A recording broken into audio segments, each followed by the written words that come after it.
اعوذ باللہ من الشیطان الرجیم بسم اللہ الرحمن الرحیم السلام علیکم ورحمۃ اللہ تعالی وبرکاتہ۔ کل سماعت کیے تھے سیاکول کا صفحہ نمبر 68، آج انشاءاللہ سماعت کریں گے 69۔ ایک بار درود پاک پڑھ لو۔ اللہم صلی علی سیدنا شفیعنا نبینا و حبیبنا مولانا محمد بارک وسلم، صلاۃ و سلام علیکہ سیدی یا رسول اللہ صلی اللہ تعالی علیہ وسلم۔ اللہ کے نام سے شروع جو نہایت مہربان رحمت والا ہے۔ آگے اللہ تعالیٰ ارشاد فرماتا ہے، ام حسبتم ان تدخلوا الجنۃ ولما یأتکم مثل الذین خلوا من قبلکم مستهم البأساء والضراء وزلزلوا حتى يقول الرسول والذين آمنوا معه متى نصر الله ألا نصر الله قريب۔ کیا اس گمان میں ہو کہ جنت میں چلے جاؤ گے اور ابھی تم پر اگلوں کی سی روادات نہ آئی، پہنچی انہیں سختی اور شدت اور ہلا ڈالے گئے، یہاں تک کہ کہہ اٹھا رسول اور اس کے ساتھ کے ایمان والے کب آئے گی اللہ کی مدد، سن لو بے شک اللہ کی مدد قریب ہے۔ آگے اللہ تعالیٰ ارشاد فرماتا، یسألونک ماذا ينفقون قل ما انفقتم من خیر فللوالدین والأقربین والیتامی والمساکین وابن السبیل۔ تم سے پوچھتے ہیں کیا خرچ کریں، تم فرماؤ جو کچھ مال نیکی میں خرچ کرو تو وہ ماں باپ اور قریب کے رشتہ داروں اور یتیموں اور محتاجوں اور راہگیر کے لیے۔ آگے اللہ تعالیٰ ارشاد فرماتا، وَمَا تَفْعَلُ مِنْ خَيْرٍ فَإِنَّ اللَّهَ بِهِ عَلِيمٌ۔ كُتِبَ عَلَيْكُمُ الْقِتَالُ وَهُوَ كُرْهٌ لَكُمْ وَعَسَىٰ أَن تَكْرَهُوا شَيْئًا وَهُوَ خَيْرٌ لَكُمْ وَعَسَىٰ أَن تُحِبُّوا شَيْئًا وَهُوَ شَرٌّ لَكُمْ۔ اور جو بھلائی کرو بے شک اللہ اسے جانتا ہے، تم پر فرض ہوا خدا کی راہ میں لڑنا،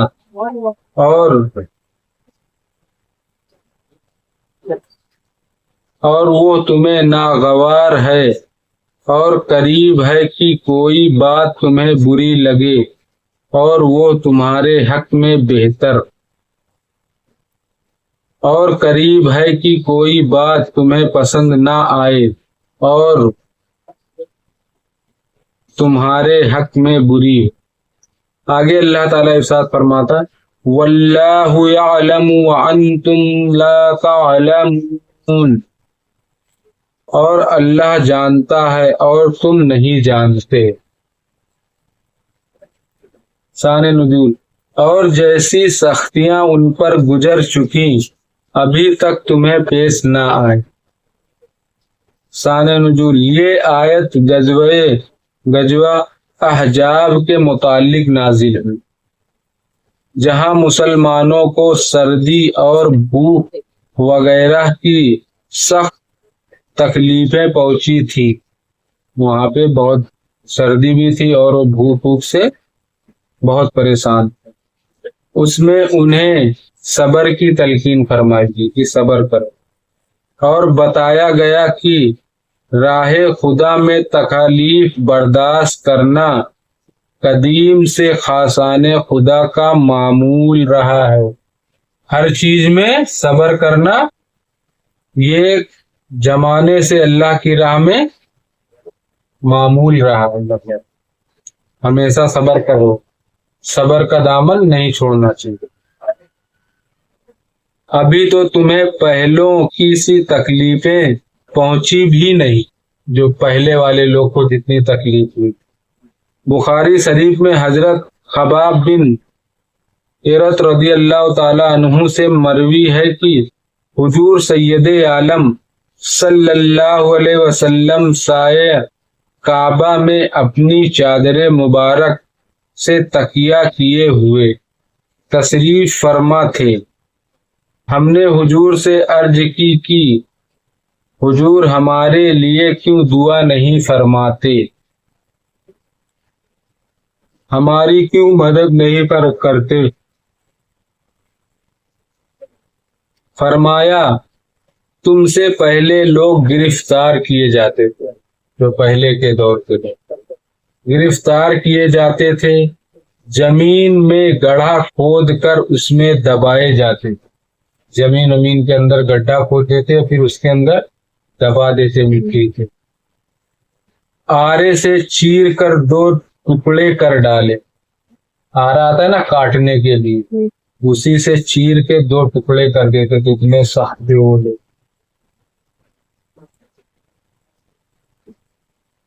کر ڈالے جاتے تھے اور لوہے کی کنگھیوں سے ان کے گوشت نوچے جاتے، لوہے کی کنگھی رہتی تھی اسی سے ان کا گوشت نوچتے تھے، اتنی سختیاں پہلے کے لوگ کرتے تھے منافقوں۔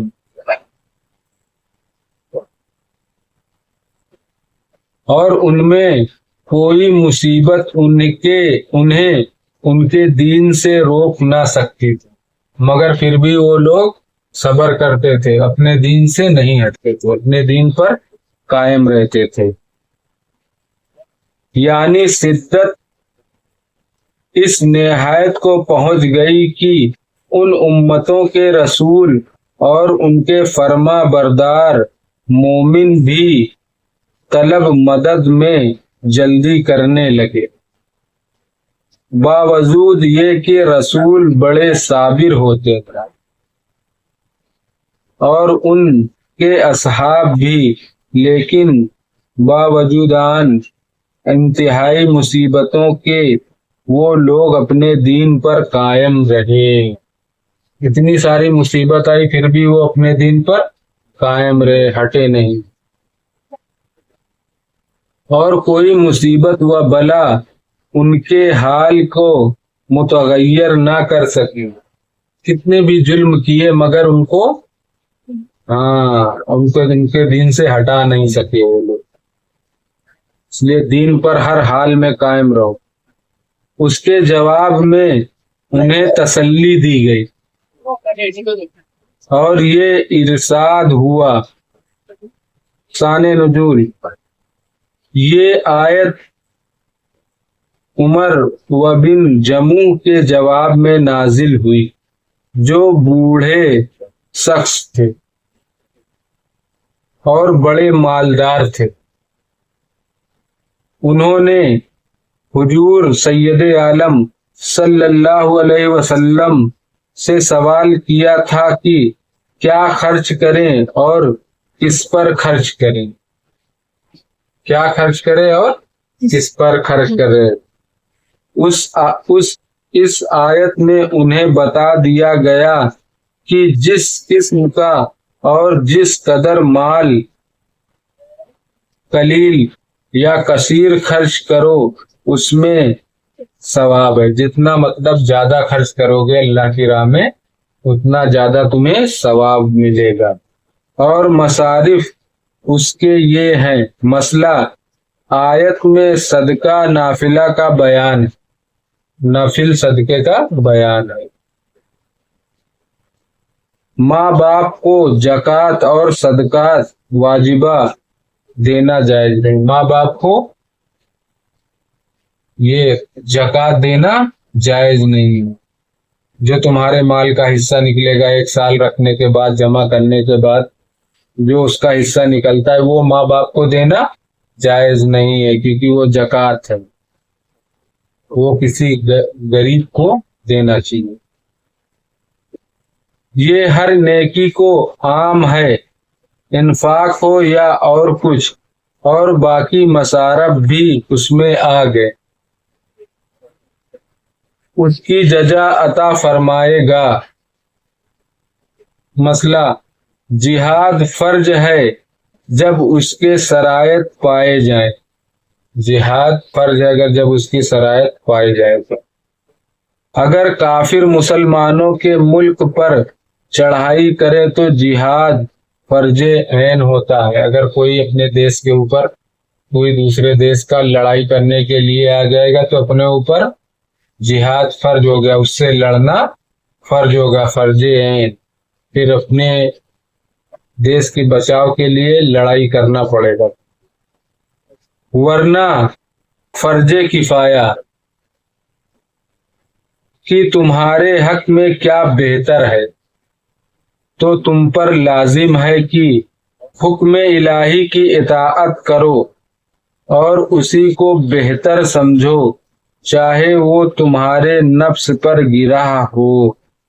اس لیے جو اللہ کا حکم آ گیا تو اس پہ تم عمل کرو، پھر چاہے تمہارے نفس کو مطلب برا لگے تو بھی اس پہ تمہیں عمل کرنا چاہیے اور کرنا ہے، کیونکہ وہ شیطان تمہارے نفس کو بھڑکاتے رہتا ہے۔ تو اس لیے کوئی بھی ایسی چیز آئے پھر پہلے اللہ کے کلام پہ اگر وہ چیز ہے تو اس پہ عمل کرے، چاہے تمہارے نفس کو برا لگے یا اچھا لگے، اس پہ عمل کرنا ضروری ہے۔ صدق اللہ العظیم۔ باقی انشاءاللہ کل سماعت کریں گے رکوع نمبر 70۔